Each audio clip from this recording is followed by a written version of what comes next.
Video title: Rome, The Ashes of Empire, Why the Eternal City Finally Fell. Hook: midnight to 0:45, August 24th, 410 AD. For 800 years, the city of Rome had remained unviolated, a sanctuary of marble and gold that believed itself to be the immortal heart of the world. But on this humid summer night, the unthinkable happens. The Salarian Gate is opened from within, and a tide of shadows floods the streets. These are the Visigoths, led by Alaric, men the Romans had dismissed as primitive savages for centuries. Imagine the sensory nightmare. The rhythmic thud of iron-shod boots on basalt paving stones, the shattering of priceless Hellenistic statues, and the screams of a nobility that had forgotten the sound of war. For 3 days, the eternal city is systematically stripped. The great altar of victory is desecrated. The tombs of Augustus and Hadrian are ransacked, their imperial ashes scattered to the winds like common dust. As smoke rises from the Aventine Hill, a shockwave ripples across the known world. In Bethlehem, St. Jerome weeps, famously writing, "The city which had taken the whole world was itself taken." This wasn't just a military defeat. It was a psychological apocalypse. The myth of Roman invincibility had been slaughtered in the streets. But this catastrophe didn't happen overnight.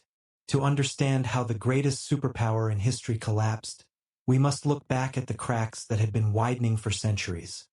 Cracks that were about to swallow Western civilization whole. Introduction: 0:45 to 2:30. At its zenith, the Roman Empire was a colossus that defied imagination. It stretched from the rain-swept highlands of Scotland to the scorching deserts of the Euphrates, encompassing over 2 million square miles and 60 million souls. It was a world of paved roads, running water, and a unified law that promised stability to everyone from the sun-drenched grain farmers of Egypt to the iron miners of Hispania. This was the Pax Romana, the Roman peace. But by the late 4th century, that peace had become a distant, fading memory. The world of late antiquity was a dark mirror of the Golden Age. The empire was no longer a single, unified entity.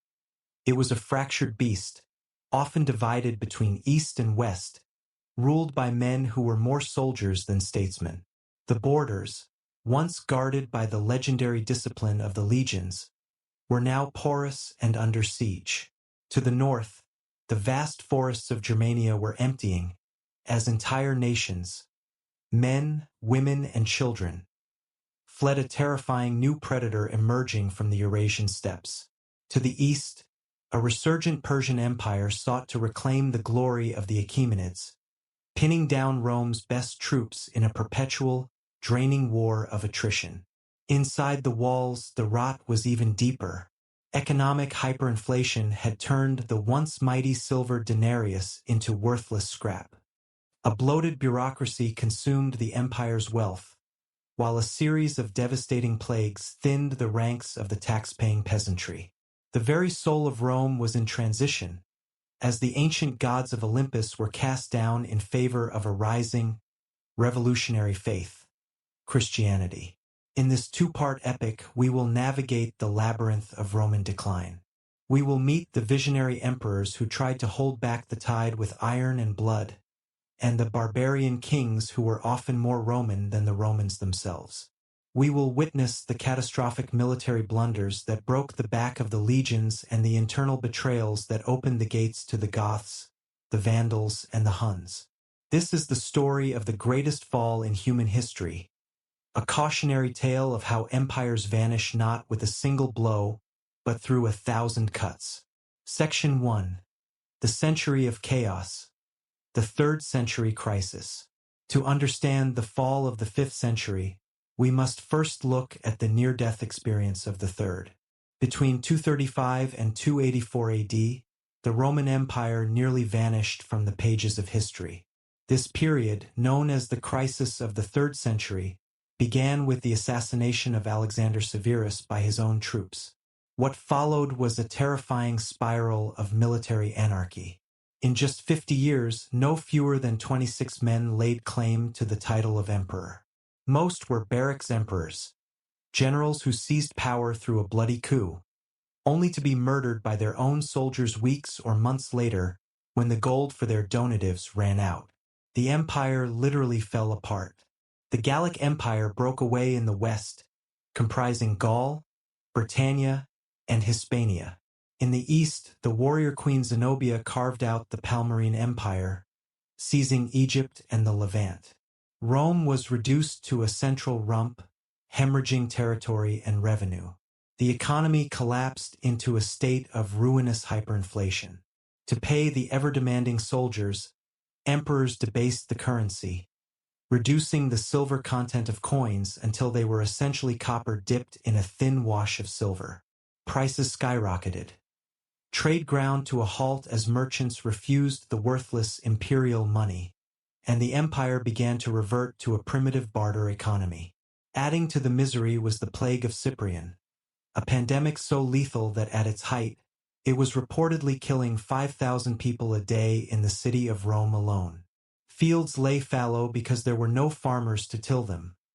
The army was depleted because there were no recruits to fill the ranks. It seemed the end had arrived 200 years early. However, Rome found a savior in the restorer of the world, the Emperor Aurelian. A career soldier of low birth but incredible grit, Aurelian performed a series of military miracles. He crushed the Gallic Empire, defeated Zenobia's heavy cataphracts in the east, and built the massive walls around Rome that still stand today. A grim admission that the heart of the empire was no longer safe. But even Aurelian's brilliance couldn't fix the underlying structural rot. He was assassinated by his own officers in 275 AD, leaving a restored but exhausted empire. The crisis had proved one thing. The old way of running Rome from a single city by a single man was dead. The empire had grown too large, its enemies too numerous, and its economy too fragile for the traditions of the Caesars to endure. Section 2. The Iron Will of Diocletian and the Tetrarchy. In 284 AD, a man named Diocles, later known as Diocletian, rose to the purple. He was a cold, pragmatic visionary who realized that if the empire were to survive, it had to be completely reinvented. Diocletian viewed the empire like a crumbling fortress that needed to be subdivided into manageable sectors. His solution was the Tetrarchy, or the Rule of Four. He divided the Roman world into East and West. Each half would be ruled by a senior emperor, an Augustus, and a junior emperor, a Caesar, who would serve as the heir apparent. Diocletian took the wealthy East for himself, establishing his capital at Nicomedia. This was a seismic shift. For the first time, the city of Rome was no longer the political center of the empire. The new administrative capitals, Milan, Trier, Sirmium, and Nicomedia, were closer to the frontiers, where the real work of defending the borders happened. Diocletian's reforms were draconian. To fund a massive expansion of the military, which he grew to roughly 600,000 men, he overhauled the tax system, tying peasants to their land and sons to their fathers' professions. This created a rigid, hereditary caste system, the beginnings of what would later become medieval serfdom.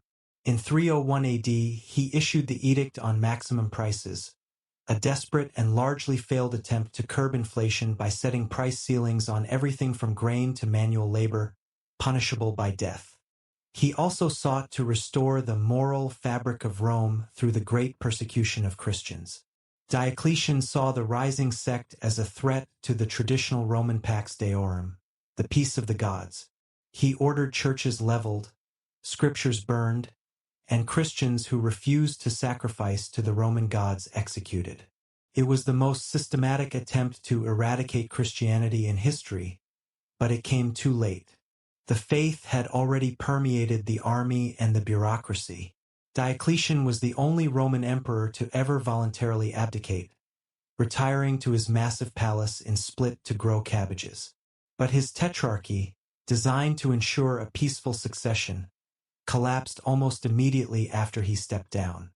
His system of 4 rulers ignited a brutal series of civil wars as the Caesars and Augusti turned on one another. Yet, the precedent had been set. The Roman Empire was now a bureaucratic, militarized state where the emperor was no longer a first citizen, but a dominus, a lord, cloaked in Persian-style silk and demanding that subjects prostrate themselves before him. The age of the Principate was over. The age of the Dominate had begun. Section 3. Constantine and the Shift to the East. Out of the chaos of the Tetrarchy's collapse emerged one of the most consequential figures in human history, Constantine the Great. In 312 AD, at the Battle of the Milvian Bridge, Constantine claimed to have seen a vision in the sky, a cross of light with the inscription in hoc signo vinces. In this sign, you shall conquer. He ordered his soldiers to paint the Chi-Rho, the symbol of Christ, on their shields. His victory over his rival Maxentius didn't just make him the master of the West. It changed the religious trajectory of the Western world. In 313 AD, Constantine issued the Edict of Milan, granting Christianity legal status and ending centuries of state-sponsored persecution. While Constantine himself wasn't baptized until his deathbed, he showered the church with land, gold, and legal privileges. The bishops, once hunted outcasts, now sat at the right hand of power. But Constantine's most enduring legacy was a geopolitical one. He realized that the western half of the empire was increasingly indefensible and economically drained. The future lay in the east, where the trade routes from the Silk Road met the Mediterranean. In 330 AD, on the site of the ancient Greek city of Byzantium, he dedicated a new capital, Constantinople. He called it New Rome. Situated on the Bosphorus, it was a natural fortress, surrounded on 3 sides by water and protected by massive walls. It was strategically positioned to watch both the Danube frontier and the Persian border. Constantine spared no expense, stripping the old temples of Greece and Rome of their masterpieces to decorate his new city. He built the Church of the Holy Apostles and the Great Palace. But as Constantinople flourished, the old Rome withered. The Senate, once the most powerful body in the world, was reduced to a glorified city council. The wealth, the talent, and the military focus of the empire migrated east. This move effectively split the Roman world into 2 different destinies. The Eastern Empire, which we now call the Byzantine Empire, would survive for another 1,000 years, shielded by its wealth and its geography. But the Western Empire, with its capital eventually moving to Milan and then the marshy fortress of Ravenna, was left exposed. It was poorer, more sparsely populated, and its borders were far longer and harder to defend. Constantine had saved the Roman idea, but in doing so, he had essentially signed the death warrant of the Roman West. Section 4. The Pressure of the Steppes. The Huns and the Goths. As the 4th century progressed, a terrifying new factor entered the Roman strategic equation. Far to the east, on the vast Eurasian steppes, a nomadic people known as the Huns began a westward migration. They were a nightmare made flesh to the settled peoples of Europe. The Roman historian Ammianus Marcellinus described them as almost glued to their horses, capable of shooting deadly composite bows with terrifying accuracy while at a full gallop. They were not looking for land to farm. They were a predatory force of nature, destroying everything in their path. The arrival of the Huns triggered a massive domino effect, a Völkerwanderung or migration of peoples. The first to feel the Huns' wrath were the Goths, the Tervingi and Greuthungi, who lived in what is now Romania and Ukraine. Terrified of the Hunnish scourge, a massive host of Visigoths, led by their chieftain Fritigern, appeared on the banks of the Danube River in 376 AD. They weren't an invading army. They were refugees. They petitioned the Eastern Emperor Valens for asylum, asking to cross the river and settle in Roman territory as foederati, allied tribes who would farm the land and provide soldiers for the Roman army in exchange for protection. Valens, seeing an opportunity to bolster his dwindling legions with seasoned Gothic warriors, agreed. However, the Roman administration of the border was catastrophically corrupt. The regional governors, Lupicinus and Maximus, saw the desperate Goths as a source of profit. They withheld the promised food supplies, forcing the Goths to sell their own children into slavery in exchange for dog meat. The Goths were forced to trade their sons for dogs, one dog for one child, the Chronicles record. This was a powder keg of Roman making. In 377 AD, at a banquet intended to assassinate the Gothic leaders, the tension finally snapped. Fritigern escaped, and the Goths, fueled by a decade of hunger and humiliation, rose in open revolt. They were no longer refugees. They were a vengeful, armed nation within the Roman borders. They began ravaging the Thracian countryside, and Emperor Valens, realizing the magnitude of his mistake, marched his imperial army out of Antioch to crush the barbarian upstarts once and for all. Section 5. The Slaughter at Adrianople. The climax of this tension occurred on August 9, 378 AD, near the city of Adrianople. This battle is often cited by historians as the beginning of the end for the Western Roman Empire. Emperor Valens was eager for glory and, crucially, did not wait for reinforcements from his nephew, the Western Emperor Gratian, who was marching from Gaul. It was a blistering summer day. The Roman legions, weighed down by heavy armor and exhausted from a long march under the scorching sun, found the Gothic camp, a massive circle of wagons known as a laager. The Goths, cunningly, set fire to the fields surrounding the Romans, the smoke and heat further draining the legionaries' strength. Just as the Roman infantry began their assault on the wagon fort, the Gothic cavalry, which had been away foraging, suddenly returned. They struck the Roman flank like a thunderbolt, as Ammianus Marcellinus described it. The Roman lines were compressed so tightly that the soldiers could not even draw their swords or raise their shields. It became a slaughterhouse. By sunset, 2/3 of the Eastern Roman army, the finest troops in the world, lay dead. Among the fallen was Emperor Valens himself. His body was never found. Legend says he was trapped in a farmhouse that the Goths set ablaze, dying an anonymous and agonizing death. Adrianople was more than a defeat. It was a paradigm shift.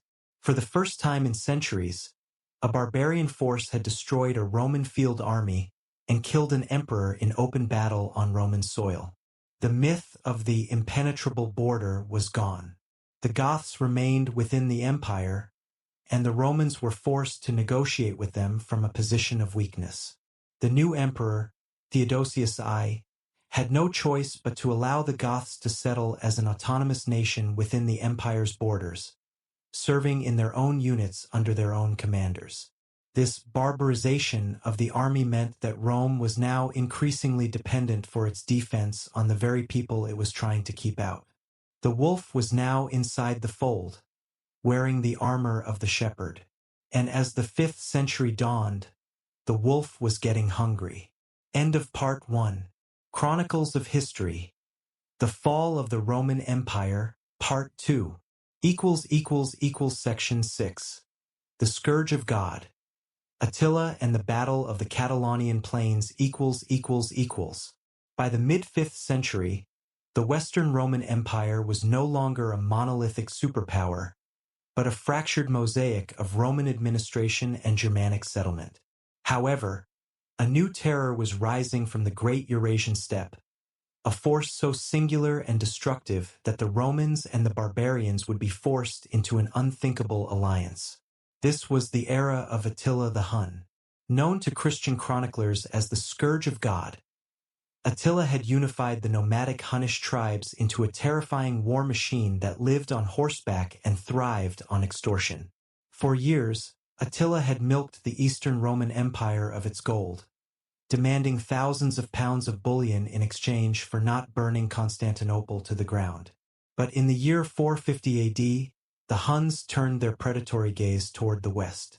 The pretext for invasion was as dramatic as any Roman play.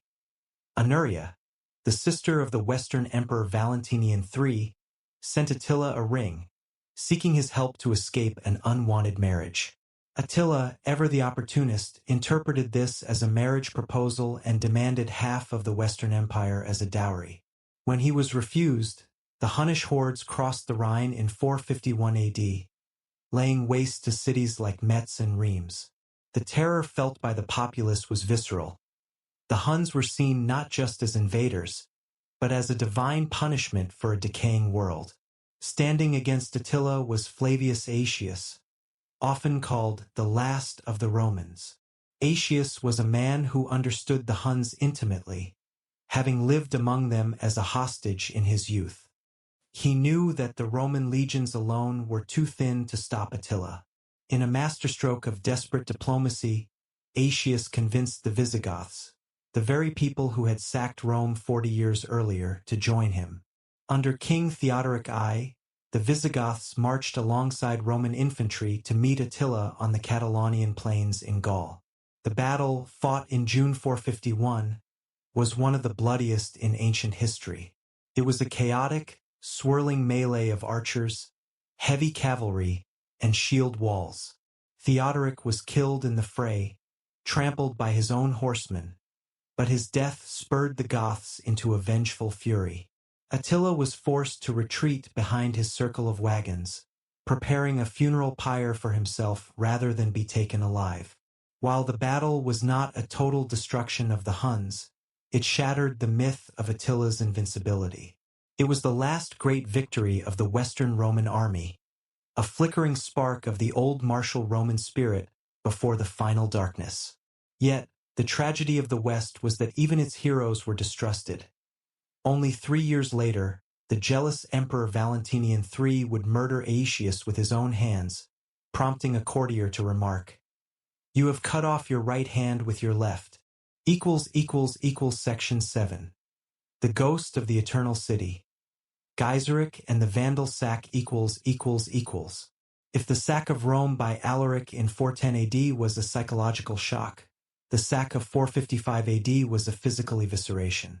The perpetrators this time were the Vandals, a Germanic people who had achieved what no other barbarian group had. They had become a Mediterranean naval power. Led by the cunning and long-lived King Gaiseric, the Vandals had seized the Roman province of Africa, capturing Carthage in 439 AD. This was a catastrophic blow to Rome, as North Africa was the empire's breadbasket. Without the grain fleets from Carthage, the city of Rome began to starve. In 455, following the assassination of Emperor Valentinian III and the subsequent chaos in the imperial palace, Gaiseric saw his opening. He sailed his fleet across the Mediterranean and landed at the port of Ostia. The city of Rome, once the mistress of the world, was now almost completely defenseless. There was no army to meet the Vandals at the gates. Instead, history repeated itself in a somber fashion. Pope Leo I, the same man who had famously met Attila and persuaded him to turn back from Italy years earlier, walked out to meet Gaiseric. He pleaded for the lives of the citizens and the preservation of the buildings. Gaiseric agreed not to burn the city or slaughter the inhabitants, but he insisted on a systematic, thorough plundering. For 14 days, the Vandals stripped Rome of its remaining wealth. This was not a frenzied riot, but a calculated liquidation. They climbed the temple of Jupiter Optimus Maximus and stripped the gold-plated bronze tiles from its roof. They looted the imperial palace of its finest statues and furniture. Most poignantly, they seized the sacred treasures of the Jewish temple, the menorah and the table of showbread, which had been brought to Rome by Titus nearly 4 centuries earlier. The Vandals did not just take gold. They took people. Thousands of skilled Romans, including the Empress Eudoxia and her daughters, were carried off to Carthage as hostages or slaves. When Gaiseric's fleet sailed away, the Eternal City was left a hollowed-out shell. The population, which had once exceeded 1 million, had plummeted to a mere fraction of that. The infrastructure, the great aqueducts and baths, began to fail from neglect. The sack of 455 proved that Rome was no longer a political entity to be feared or even respected. It was merely a repository of past glory, waiting to be picked clean by those with the strength to take it. Section 8. The Puppet Masters. Ricimer and the Twilight of Sovereignty. The final decades of the Western Roman Empire were characterized by a tragic farce of shadow emperors. Men who held the title of Augustus but possessed none of the power. The real authority had shifted into the hands of the Magister Militum, the masters of the soldiers. Chief among these was Ricimer, a general of Suebi and Visigothic descent. Because of his barbarian blood, Ricimer could never be emperor himself, so he spent nearly 20 years, 456 to 472 AD, as the power behind the throne, appointing and murdering emperors at his whim. During this period, one final figure emerged who briefly suggested that Rome might yet be saved: Majorian. Crowned in 457, Majorian was a soldier emperor who possessed the energy and integrity of the great leaders of old. He recognized that the empire's survival depended on reclaiming the provinces. He spent his reign campaigning tirelessly in Gaul and Hispania, successfully bringing the Visigoths and Burgundians back into the fold as federated allies. He also issued the Novels of Majorian, a series of laws aimed at curbing the corruption of the aristocracy and protecting the ancient monuments of Rome from being used as quarries for building materials. Majorian's ultimate goal was the reconquest of Vandal Africa. He assembled a massive fleet in Spain, a project that drained the last of the imperial coffers. However, Gaiseric, the Vandal king, used spies and saboteurs to burn the Roman fleet while it was still in harbor. The failure was total. Majorian returned to Italy, his prestige shattered. Ricimer, fearing the emperor's growing independence, had Majorian arrested, tortured, and beheaded in 461 AD. With Majorian's death, the last hope for a Western restoration died. The subsequent emperors, Libius Severus, Anthemius, Olybrius, were merely Ricimer's puppets. The empire was now reduced to Italy and a small slice of southern Gaul. The central government had lost the ability to collect taxes from the provinces, which meant it could no longer pay its professional soldiers. The Roman army was now composed almost entirely of Germanic mercenaries who felt more loyalty to their own tribal leaders than to the ghost of the Roman state. The stage was set for the final act, where the pretense of the Western Empire would finally be dropped. Section 9. The Final Silence, 476 AD, and the Fall of Romulus Augustulus. History is often fond of irony, and the end of the Roman Empire provided it in abundance. In 475 AD, a general named Orestes, who had once served as a secretary to Attila the Hun, staged a coup and placed his young son on the throne. The boy's name was Romulus Augustulus.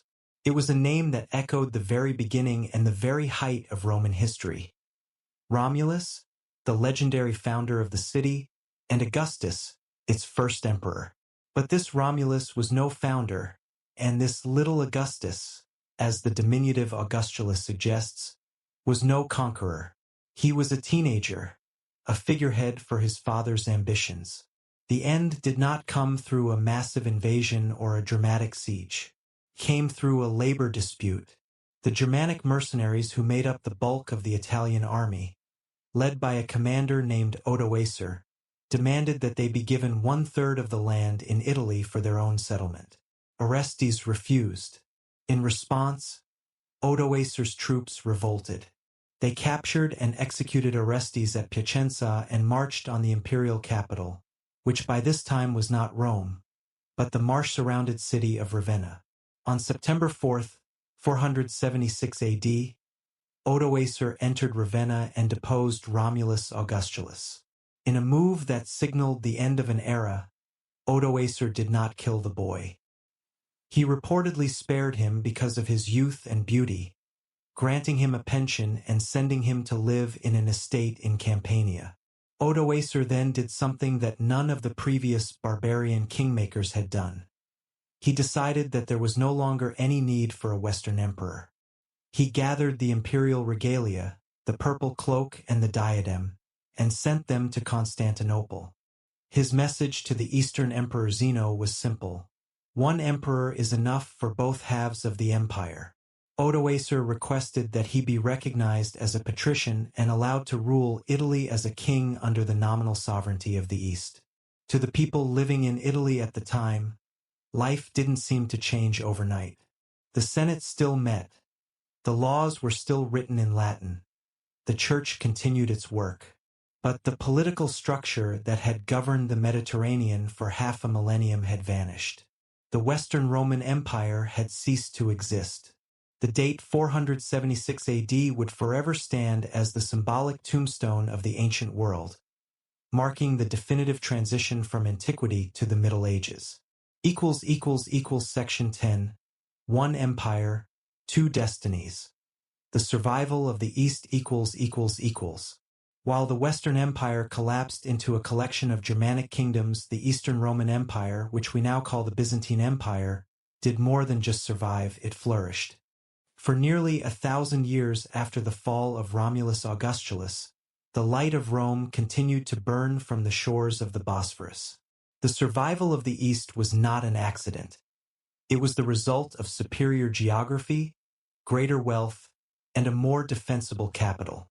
Constantinople was a fortress city, protected by the massive Theodosian walls that would remain unbreached for centuries. In the mid-6th century, the dream of a united Rome was briefly revived by Emperor Justinian I. Driven by a sense of divine mission, Justinian sought to reclaim the lost provinces of the West. His brilliant general, Belisarius, managed to destroy the Vandal kingdom in Africa and wrest Italy back from the Ostrogoths.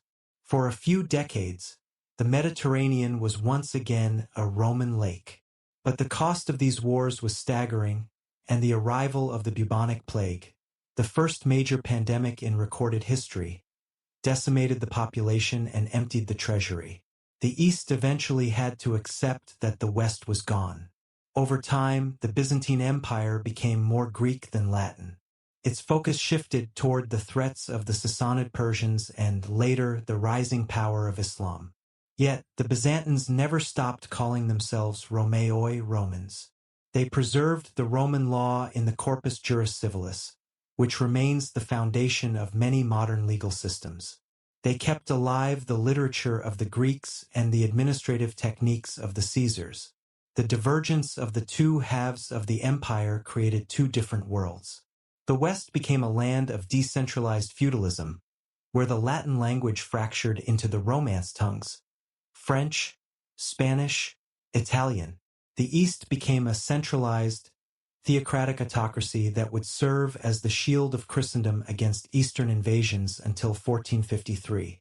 The fall of Rome was, in reality, a long, agonizing divorce. The West found a new identity through the fusion of Roman tradition and Germanic vigor, while the East held onto the classical past with a grip that only the canons of the Ottomans could eventually break. Conclusion. The fall of the Roman Empire is perhaps the most scrutinized event in human history. For centuries, historians have debated its cause, citing everything from lead poisoning and moral decay to Christianity and climate change. But the truth is rarely found in a single event or a single reason. The fall of Rome was a process of systemic entropy. It was the story of an empire that became too large to manage, too expensive to defend, and too rigid to adapt. It was a collapse of the center, where the shared identity of being Roman could no longer compete with the local realities of a changing world. The legacy of Rome, however, did not end in 476 AD. We live in its ruins every day. Our languages, our laws, our architecture, and our systems of government are the direct descendants of the Roman experiment. The very concept of Europe was forged in the vacuum left by the Roman legions.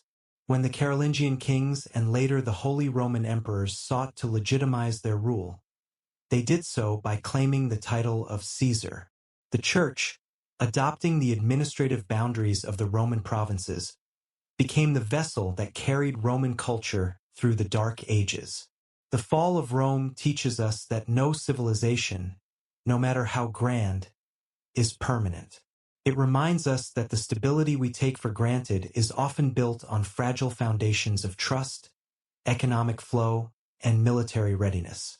When those foundations erode through internal strife, economic inequality, or the loss of a unifying civic purpose, the structures they support will eventually crumble. But Rome also teaches us about resilience. The fall was not an ending, but a transformation. From the ashes of the Roman West rose the vibrant, chaotic, and eventually world-dominating cultures of the modern era. The story of Rome is the story of humanity's greatest attempt to create order out of chaos, and even in its failure, it set the stage for everything that followed. The marble may have fallen, and the eagles may have flown, but the ghost of Rome still haunts the halls of power today, a silent witness to the cyclical nature of time and the enduring power of the human spirit to build, to break, and to begin again. Asterisco, asterisco, igual, igual, igual, outro, igual, igual, igual, asterisco, asterisco. If this journey through history captivated you, make sure you subscribe to Chronicles of History. We publish new documentaries every week. Tell us in the comments below, what do you think was the single most decisive moment in this story? Was it the murder of Aetius, the sack by the Vandals, or something else entirely? And check out our other videos on screen right now for more epic history.